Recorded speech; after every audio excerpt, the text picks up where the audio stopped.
એક સંત કહે છે, પારસના પ્રતાપથી જો કંચન બને તલવાર, ત્રણ અવગુણ એના કોઈ દી ના મટે, પછી માર ધારને આકાર. વાણીનું જો મંથન થાય ને તો વાણી સમજાય. વાણીને તમે ફોડો ને, જો સંતો તો વાણીનો એમ કે છે કે ભજનમાં બાબુ ભડાકો થાય. ભજનનો માર ધારને આકાર. લોઢાને પારસમાં રેડો ને એટલે હોનું થઈ જાય એવું કે છે, પણ માણાને પારસમાં રેડો તો માણા થોડો થઈ જાય. માણાને માણા બનાવવો હોય તો શું કરવું પડે? એટલે એક સંત કે છે વાણીમાં, જ્ઞાન છોડી લે કોઈ જો હાથમાં, સદગુરુ બને જો સોનાર,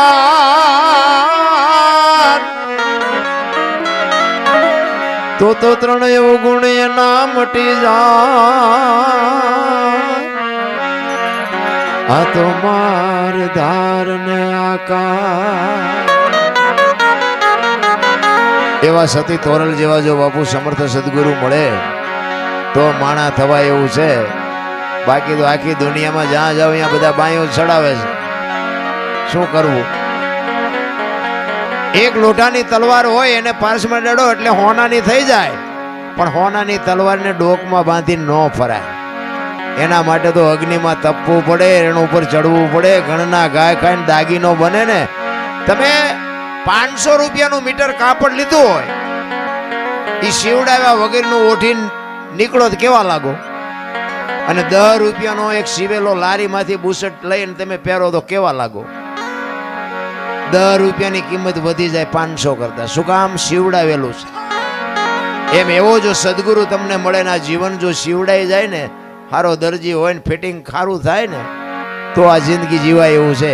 બાકી તો બાપુ છે ને, ધરાવીને ધાન નો નીપજે ને કુડવીને માડું નો હોય, જેડે જખરા નીપજે જેની જનેતા હોચલ હોય, હારી મા વગર હારા દીકરા નો થાય.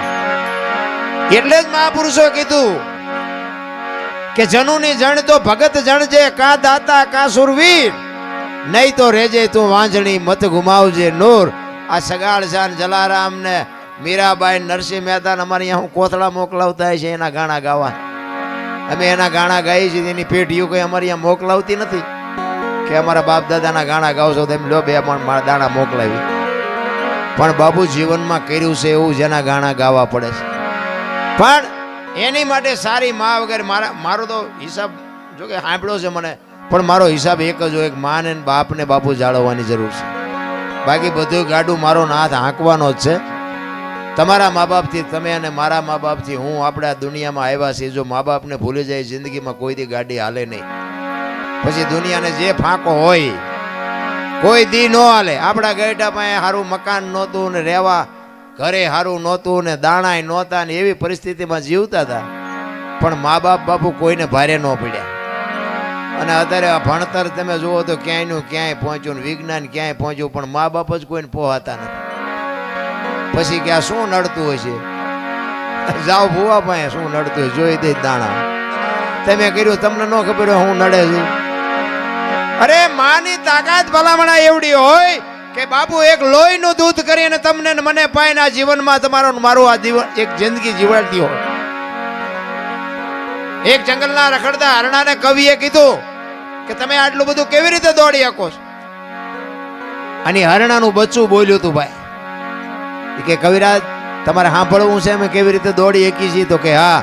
તેથી બચ્ચું બાપુ એક કવિને જવાબ આપે છે કે કવિરાજ મારી માના પેટમાંથી હું બહાર પડું અને મારી માના ધાવણની શેડ એક મારા મોઢામાં પડી જાય ને, પછી પાણી પથા ઘોડા મૂકી દેજે ને જો આંબા દઉં તો મારી માનું ધાવણ લાજે. બાપુ આ માની ખુમારી હોવી જોઈએ, એવી માને ખુમારી હોવી જોઈએ. છત્રપતિ શિવાજી મહારાજ જીજાબાઈના ઉદરમાં હતો ને, એને ખબર નહોતી કે મારા પેટમાં દીકરો છે, પણ એને એટલી ખબર હતી કે મારા પેટમાં દીકરો હોય કે દીકરી હોય, પણ મારું સંતાન આપને ટેકો દે એવું થાય, મારું સંતાન માય કાંગળું થાય જ નહીં કોઈ દી. આવી ખુમારી માને હોવી જોઈએ. પણ બાબુ ફેશને દી ઉઠાડ્યો છે, શું માની વાત કરવી? હું તો દીકરીઓને ખાસ કહું તમે તો શક્તિનો અવતાર છો. તમે ધારો તો આજે બાળીને ભસ્મ કરી દો એ તાકાત છે તમારામાં, પણ હવે બાપુ અત્યારે કીધા જેવું કાંઈ છે નહીં. વહુ ને હારો ભેગા પાણી પૂરીયું ખાતા હોય ત્યાં પરજા જેવી થાય. એમાં કઈ હારા વાઈટ હોય નહીં. કહેવાનું હોય કે અમારે 2 છે 4 છે, ગવાડા ડાટા કાઢે એવા હોય, ગવાડા બાંધે એવા ન થાય. અરે માં છે તો માં છે. ભલા મોટે બોલું માં હાથે નાનપણ સાંભળે મલક બધાની મજા, પછી કડવી લાગે કાગડા. બાપુ માના જીવનમાંથી કઈક બાપુ સંતાનને ઘોડિયામાંથી જ બાપુ એને બધું આપી દે. અને તમારી ને મારી બાપુ છે ને શરૂઆતમાં તૈયારી હોય ને છેલ્લે તૈયારી હોય, આપણને પરવાહ નથી. તમારો જન્મ થયા પહેલા બાપુ દૂધની વ્યવસ્થા કરે અને માએ ખોયા કરી રાખ્યા હોય ને ઘોડિયું હોય ને ગોદડા હોય ને બધું હોય. તમે આવ્યા પહેલા બધી તૈયારી હોય અને જેથી જવાનું હોય ને તેથી તૈયારી જ હોય. લાકડા તૈયાર હોય ને ઉપાડનારા તૈયાર હોય ને હળગાવનારા તૈયાર હોય ને ઘોંકા મારનારા તૈયાર હોય. તા પહેલી ને છેલ્લી 2 તૈયારી છે તો એટલી તૈયારી નહીં કરી રાખી હોય. પણ આ હું આવ્યું ને, હું બાળકને બાપુ ખબર ન હોય કે મારું ઘર છે કે મારી માં છે કે મારા રૂપિયા છે. એને ખબર ન હોય નાગ નીકળ્યો હોય તો ચાલે. પણ હું જયારે થાય ને થોડીક ભાન આવે ને પછી એમ કે મારું ઘર ના મારી માન મારા રૂપિયા મારી વાડી મારું ખેતર, પછી મારું થવા માંડે. નકર માણા જન્મે દે દીએ બાપુ છે ને કોઈ નામ નથી લખાવી શકતું, મરે પછી કોઈ નામ કમીએ નથી કરાવી શકતું. આપણે આપણું નામ જો લખાવીએ ન શકતા હોય ને ભૂહાવીએ ન શકતા હોય તો આપણે બીજું શું કરી શકવાના હતા. માં છે એ તો માં છે. ભલા એક માનો પ્રસંગ, એક પુરુષોત્તમ બાપુ એક વાણીમાં એવું લખે છે કે મારી માં તો મારી માં છે. હું તો કોઈ તીરથ જાત્રા વ્રત કરવાનું, પુણ્ય કરવાનું, દાન કરવાનું હું કોઈને કહેતો જ નથી. બધે હિલોળા મારે છે. કોઈને ઘટતું નથી. આપણે કોઈને કઈ દીધા જેવું જ નથી. માને ને બાપ ને બેને હાસવું બસ. બાકી તો છે ને મંદિરમાં મૂક્યાનો માર્ગ નથી. જ્યાં છે અહીંયા આપણે દેતા હોય દેજો, મારો વાંધો નથી. પણ મા બાપને ચૂકીને જો દેવા જાઓ ને તો બાપુ ચોપડે નહીં સડે લખી લેજો. માના ને બાપના કાળજા ઠારો બાપુ જિંદગીમાં બધું સારું જ થાય. ધંધો સારો થાય, છોકરા સારા થાય, તમારું જીવન સારું હાલશે, નિરોગી રહે.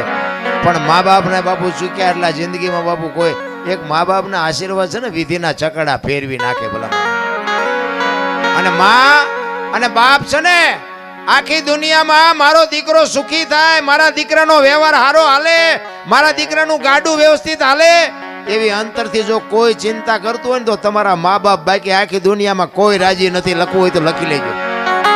હગો ભાઈ રાજી નથી બાપુ. તમે આગળ નીકળો એમાં હગો ભાઈ રાજી નથી. અંતરની જો વેદના હોય તો એક માની બાપની જ છે, બાકી કોઈની છે જ નહીં. બાકી આખી દુનિયા સ્વાર્થી છે, લોહીની હગી છે. હું તો પ્રોગ્રામમાં જાઉં અહીંયા હું તો કહું કે અમે ગઈ એકી એટલે બોલાવો છો, બાકી અમે થાકશું તેથી તમે નથી બોલાવાના. હવે એ દરબાર જ્યાં ગઈ હવે બીજાને કહો એ ખબર છે. આ સ્વાર્થ છે દુનિયાનું, બીજું કાંઈ છે જ નહીં ભલામણ. બાકી માન બાપ બાપુ છેલ્લા શ્વાસ સુધી મારા સંતાનનું ગાડું વ્યવસ્થિત હાલે, મારા સંતાનનો ધંધો બરોબર હાલે. આવી અંતરથી બાપુ જો વેદના હોય ને તો માની બાપની બાકી બધી વાતો છે રામ. એટલે પુરુષોત્તમ બાપુ વાણીમાં એવું લખે છે કે મારી માં તો મારી માં છે. અને બાપુ જે સંતો થઈ ગયા ને બાપુ, મા બાપને કોઈ દી કોઈ દુખી કર્યા જ નથી. ખાવા હતું કે નહોતું ભૂખ્યા રહીને પણ મા બાપને જાળવા છે. એટલે પુરુષોત્તમ કહે છે એ જી જનેતાની તોલે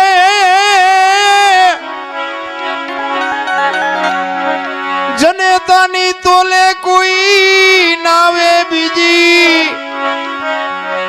લોખા લાડ લડાવે જગતમાં, જન્મ દેનારી રે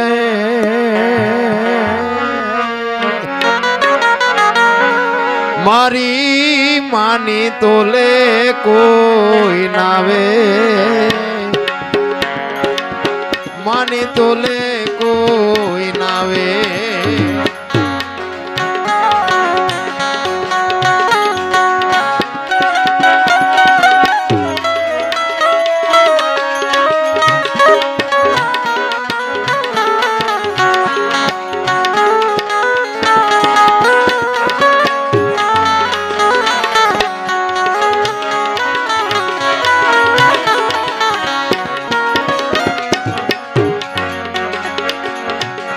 आयवनी माँ भाई और मान माता राम ने राजत जावे राम ने राजत जावे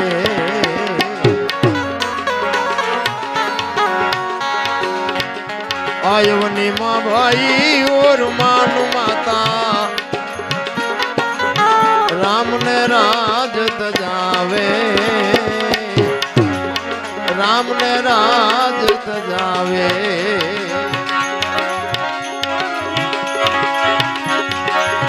5 વર્ષ नाई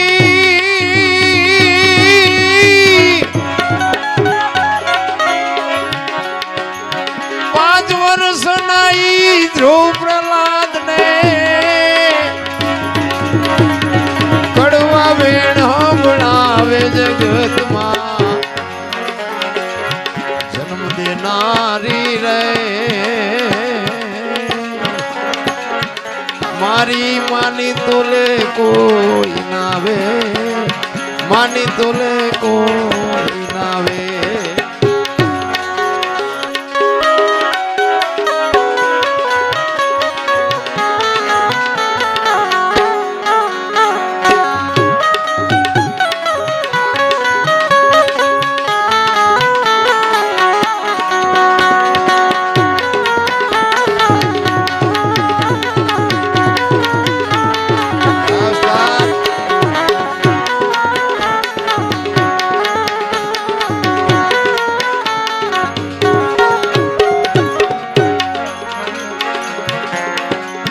होटल ने लोज माँ भाई बाकड़े भील मोकलावे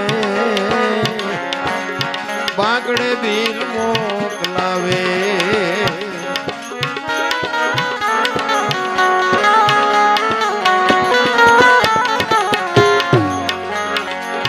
होटल ने लोज माँ भाई बाकड़े भील मोकलावे बाकड़े भील मोकलावे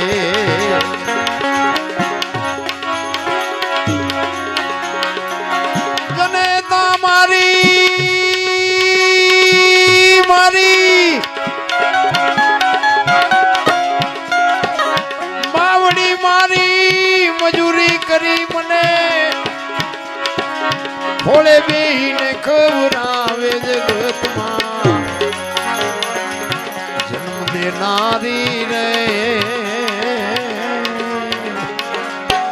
मारी मानी तोले कोई नावे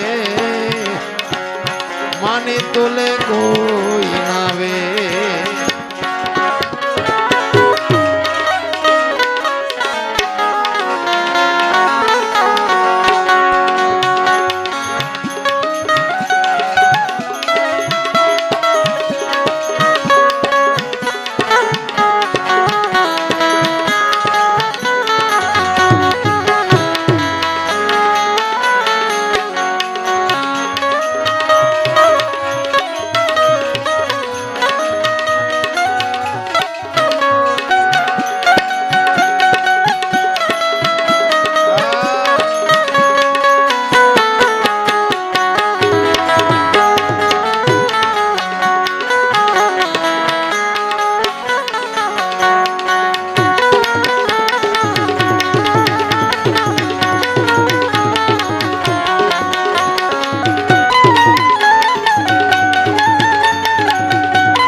मोटर गाड़ी ने जा प्लेन माँ भाई पेला पैसा पड़ावे पेला पैसा पड़ावे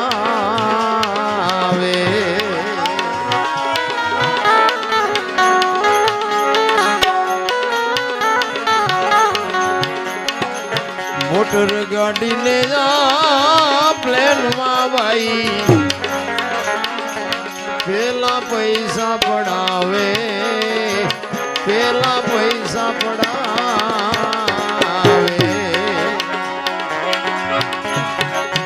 बावड़ी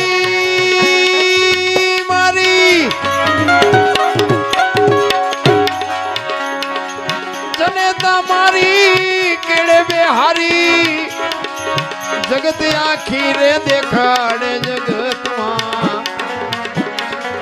જન્મ દેનારી રે મારી માની તોલે કોઈ નાવે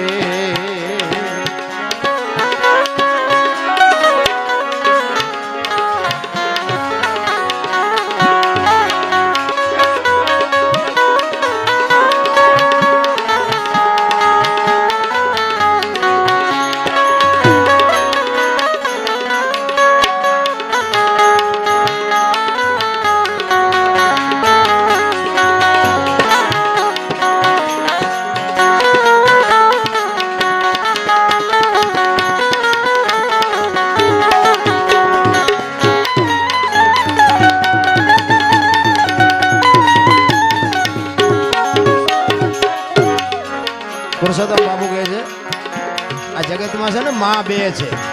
એક આ જન્મ આપવા વાળી, આ દુનિયામાં આવવા માટે જન્મની દેનારી જે માં છે ઈ, અને આ દુનિયામાંથી જેથી આપણે વિદાય લઈને તેથી આ ધરતીમાં એક જ સમજાય, ઈ એક જ આપણને સંભાળે. આ બે માં સિવાય બીજી કોઈ માં છે નહીં. એટલે પુરુષોત્તમ છેલ્લે કહે છે એક માતા જન્મ દેનારી બીજી ધરતી કહાવે.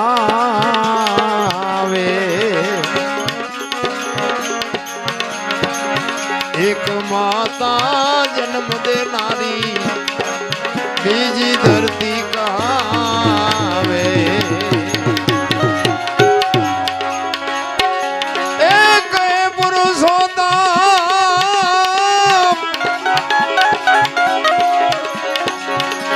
પુરુષોત્તમ એ તો એની મીઠી ગોદમાં આવે જગતમાં જન્મ દેનારી રે મારી માની તોલે કોઈ નાવે. માની તોલે કોઈ નાવે. માની તોલે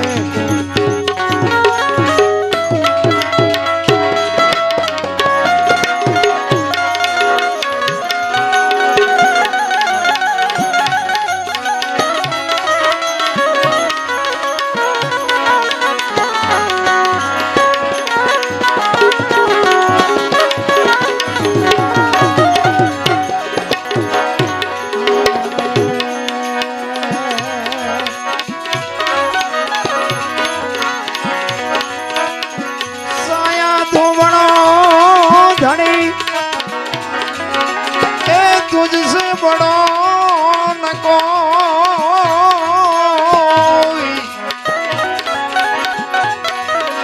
आई जी तुझने सिरत रखे तुझे बड़ो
પિયુષને મળવા રે એ જે હાલો સખી સોનમાં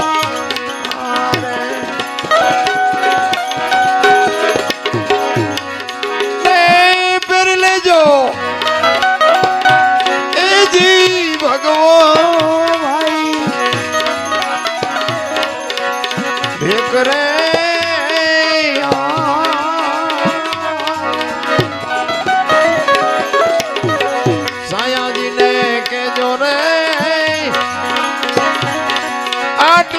મારી વિનતી આટલી